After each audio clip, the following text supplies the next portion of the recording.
Okay, it's late, but I wanted to make this video, and I've redone it a few times. Hopefully this will be the last and best iteration of it. Have a little something to wake up. Anyway, that shit is strong. And, you know, it's interesting when somebody is critical of somebody who may or may not have broken laws between with a certain agency that they all ask permission for to see whether or not they can own guns. And when we look at Mark Kessler and the Kessler Gambit, we would wonder whether or not somebody like him is exercising and flaunting privilege or celebrating freedom when he did what he did with his antics in his videos. My first thought when I was looking at Mr. Kessler's videos is, wow, there's a dangerous clown. And it's been my thought for most of the time. And one of the problems is other people who have been far more obedient to the BATF than I have been would pose with machine guns, wave machine guns around, make some inflammatory talk, and attract certain people around to perhaps engage in some of the same behavior. And the problem with that is that the guy who's the loudest with some of that stuff is the guy who's doing it without personal risk. And sometimes there's some risk involved when somebody is, you know, but this guy Kessler was waving a bunch of guns around and stuff that was legal for him, but not legal for a lot of people to say, hey, you know, I'll show you mine, you show me yours, and, well, thanks, now I got a phone call to make. That's kind of what would happen with some of these crowds, especially when, you know, there's a lot of inquiries and things like that when somebody meets up because they want to know who they're dealing with. And sometimes the disclosures are appropriate, sometimes they're not, especially when there's a question whether or not you're doing business or associating or something like that. If we're just meeting for drinks, you might say, well, there's no label on the bottle because there might not have been one on the bottle. If you're going shooting and you say, oh, you're not really going to check paperwork, are you? Then there's a certain etiquette involved with that.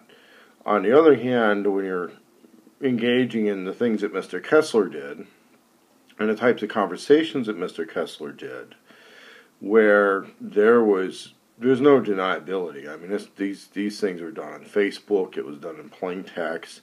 You know, it's not like somebody's going to some place with bad music in the background that they know is going to mask a conversation. And so when Mr. Kessler is doing his stunts and his stuff, apparently other people were reading these Facebook chats. Now, what's interesting is, based on some warrant affidavits that have been published, these were brought to the attention of an FBI office in northern Georgia, which had some kind of ongoing internet investigation. It was not related to this NSA spying and all that kind of stuff. That there was somebody had said, hey, take a look at this, take a look at these guys, take a look at these people. Mark Kessler had claimed he was one of the informants. Other people were saying, no, he wasn't. He was an object of the investigation. We don't know yet. What we do know is happening is that both Mr. Kessler and some of the people who have been associated with him in the last year and a half are doing what we call the Kessler Gambit, which is there's a concerted effort to damage the credibility of any testimony that he might have to offer. Whether that testimony would be coerced or whether it was planned or, you know, who it was against. I would hate to think that it's just simply the product of a popularity contest where somebody's decided not to, you know, let's vote some people off the island, get them busted, and put them away because these are people that really needed to be taken out. One of the other players in this Kessler Gambit is a guy by the name of Dan Lumen, it was associated with some group called Triple X Militia, at least as far as their Facebook page goes. I was looking over this stuff, and one of the things that I started to notice about all of these guys is there weren't too many other civil rights issues that they were getting involved with. Which means that, there's no poor little old lady who's about to have her property confiscated or something like that these guys would be really weighing in on. They're heavy on the rhetoric and really light on individual cases. One of the things about the Bundy Ranch is that the opposition politician to Bundy was this Harry Reid, was under a adversarial investigation by the FBI for corruption anyway. So a lot of these people who would have been operatives for the FBI would still have been authorized to go and participate in the Bundy Ranch deployment, because the FBI actually has an interest in preserving that situation long enough for the investigation of Harry Reid to continue and perhaps reach another conclusion. And because of that, they don't necessarily want the mercenaries who are hired under BLM authority to win that. And this is where we begin to see, in the breakup of a republic, warlordism, which also happened during the final stages of the Soviet Union. And actually that level of warlordism continued in the Russian Federation in the early decade of the Russian Federation, where different agencies, a lot of different agencies, are changing names, they're changing alphabets, they're changing leadership. A lot of times that leadership in these different groups, sometimes they're volunteer militia type organizations, their changes are based on the personalities of certain leaders. We saw this in the Balkans with, like, Arkan's Tigers was one of the groups. There were a number of volunteer auxiliary police type groups among the Kosovo Serbs. Milosevic, who was actually right about Al-Qaeda, and they killed him for it. Don't forget the UN and the world government people killed Milosevic because he was right about Al-Qaeda.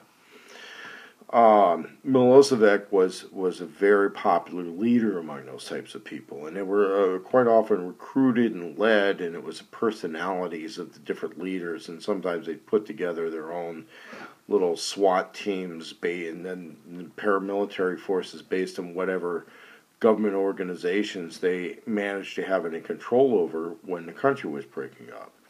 And that's the type of warlordism that you would see. So Kessler is making that sort of a play. On the other hand, the government and the FBI and the court system are much more intact than perhaps he was assuming they would be at this stage. And so he would be looking for, claiming some level of sponsorship, which normally a two-man police department isn't going to be able to do much, although you would have the title of police chief. At this stage, what they're doing is they're putting on the Crazy Act, more like Crazy as a Fox, which is straight out of one of the SEER, POW playbooks of develop a masturbation habit and talk about aliens in your head.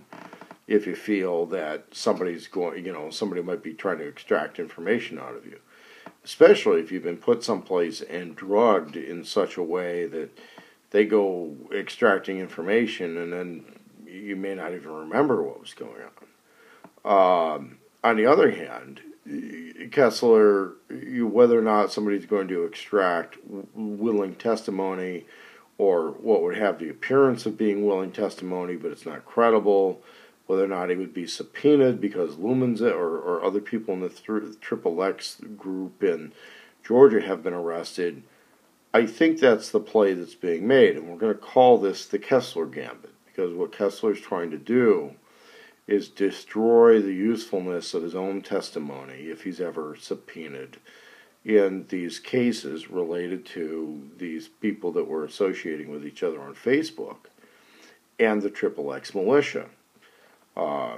We also have to look at the fact that that Kessler's antics on YouTube were legal for him, they just wouldn't be legal for other people. Just like some people would have, whether somebody's underage or overage drinking, or they have legal guns or illegal guns, but they look the same.